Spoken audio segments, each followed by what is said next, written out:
സംസ്ഥാനത്ത് അതിതീവ്ര മഴ തുടരുന്ന സാഹചര്യത്തിൽ നാളെ 5 ജില്ലകളിലെ വിദ്യാഭ്യാസ സ്ഥാപനങ്ങൾക്ക് അവധി. പാലക്കാട്, വയനാട്, കോഴിക്കോട്, ഇടുക്കി, ആലപ്പുഴ ജില്ലകളിലെ വിദ്യാഭ്യാസ സ്ഥാപനങ്ങൾക്കാണ് ജില്ലാ കളക്ടർമാർ അവധി പ്രഖ്യാപിച്ചത്. ട്യൂഷൻ സെന്ററുകൾ, അങ്കണവാടികൾ, പ്രൊഫഷണൽ കോളേജുകൾ ഉൾപ്പെടെയുള്ള വിദ്യാഭ്യാസ സ്ഥാപനങ്ങൾക്കാണ് അവധി. പത്തനംതിട്ട ജില്ലയിൽ ദുരിതാശ്വാസ ക്യാമ്പുകൾ പ്രവർത്തിക്കുന്ന സ്കൂളുകൾക്കും അവധി പ്രഖ്യാപിച്ചിട്ടുണ്ട്. മുൻകൂട്ടി നിശ്ചയിച്ച പരീക്ഷകൾക്ക് അവധി ബാധകമല്ല.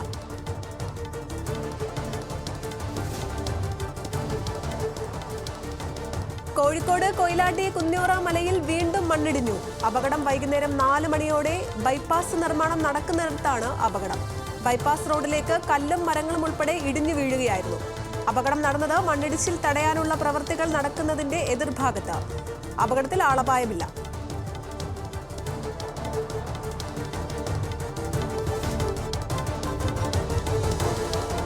UAE കോൺസുലേറ്റിന്റെ നയതന്ത്ര ബാഗ് വഴി സ്വർണം കടത്തിയ കേസിൽ അന്വേഷണ പുരോഗതി അറിയിക്കാൻ ഇഡിക്ക് സുപ്രീം കോടതിയുടെ നിർദ്ദേശം കേസിന്റെ വിചാരണ ബംഗളൂരുവിലേക്ക് മാറ്റണമെന്നുള്ള ഇഡിയുടെ ട്രാൻസ്ഫർ ഹർജി പരിഗണിക്കവേ ആവശ്യം അംഗീകരിച്ച സുപ്രീം കോടതി വാദം കേൾക്കുന്നത് 2 ആഴ്ചത്തേക്ക് മാറ്റി.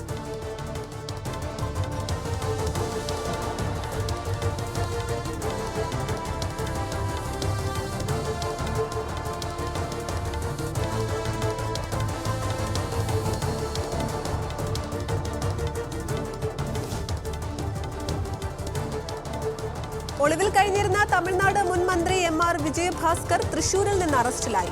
വ്യാജരേഖയുണ്ടാക്കി 100 കോടിയോളം രൂപയുടെ ഭൂമി തട്ടിയെടുക്കാൻ ശ്രമിച്ച കേസിലാണ് തമിഴ്നാട് CBCID സംഘം വിജയഭാസ്കറിനെ അറസ്റ്റ് ചെയ്തത്. ഇയാൾ കേരളത്തിലേക്ക് കടന്നുവെന്ന രഹസ്യ വിവരത്തിന്റെ അടിസ്ഥാനത്തിൽ നടത്തിയ അന്വേഷണത്തിനൊടുവിലാണ് അറസ്റ്റ്.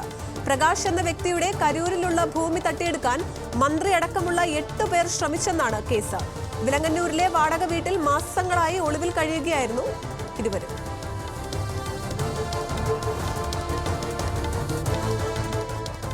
20 ലക്ഷം രൂപ പാരിതോഷികം പ്രഖ്യാപിച്ചിരുന്ന നക്സലൈറ്റുകൾ സുക്മ പോലീസിൽ കീഴടങ്ങി. 5 നക്സലൈറ്റുകൾ മുൻപ് സുക്മയിൽ സുരക്ഷാ സേനയ്ക്ക് മുന്നിൽ കീഴടങ്ങിയിരുന്നു. ഇവരിൽ 2 പേരെ പിടികൂടുന്നവർക്ക് 3 ലക്ഷം രൂപ പാരിതോഷികം പ്രഖ്യാപിച്ചിരുന്നു. ദിവസങ്ങൾക്ക് മുൻപ് സുക്മയിൽ മുൻ നക്സലൈറ്റിനെ മാവോയിസ്റ്റുകൾ കൊലപ്പെടുത്തിയിരുന്നു. മുൻ നക്സൽ നേതാവ് ബാർസയാണ് കൊല്ലപ്പെട്ടത്.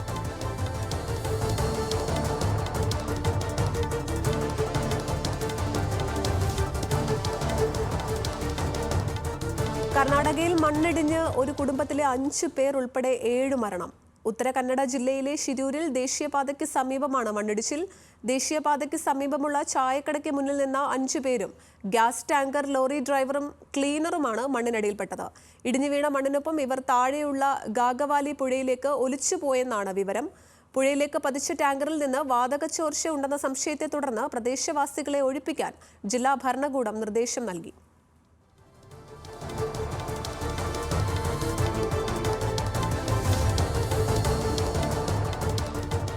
കാസർഗോഡ് ബസ്സിൽ യാത്ര ചെയ്യുകയായിരുന്ന യുവതിക്ക് നേരെ നഗ്നതാ പ്രദർശനം. ഇന്നലെ വൈകിട്ട് കാഞ്ഞങ്ങാട് നിന്ന് ബേക്കലിലേക്കുള്ള യാത്രക്കിടെയാണ് ബസ്സിൽ സമീപത്തുണ്ടായിരുന്ന വ്യക്തി നഗ്നതാ പ്രദർശനം നടത്തിയത്. 6 വയസ്സുകാരിയായ മകളും യുവതിക്കൊപ്പം ഉണ്ടായിരുന്നു. നഗ്നതാ പ്രദർശനം യുവതി മൊബൈലിൽ പകർത്തി. ബേക്കൽ പോലീസ് അന്വേഷണം ആരംഭിച്ചിട്ടുണ്ട്.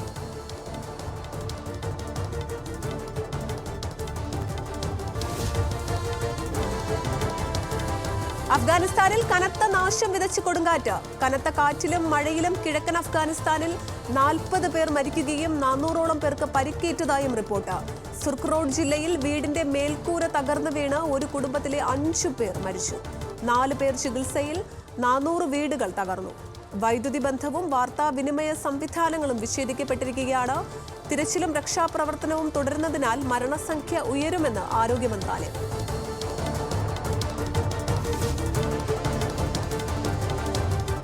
ആസിഫ് അലിക്ക് പിന്തുണയുമായി നടൻ സിദ്ദിഖിന്റെ ഫേസ്ബുക്ക് പോസ്റ്റ്. ആട്ടിയകറ്റിയ ഗർവിനോട് നീ ചിരിച്ച ചിരിയാണ് യഥാർത്ഥ സംഗീതമെന്ന് സിദ്ദിഖ്. മനോരഥങ്ങളുടെ ട്രെയിലർ ലോഞ്ചിനിടെയുണ്ടായ വിവാദത്തിലാണ് സിദ്ദിഖിന്റെ പ്രതികരണം.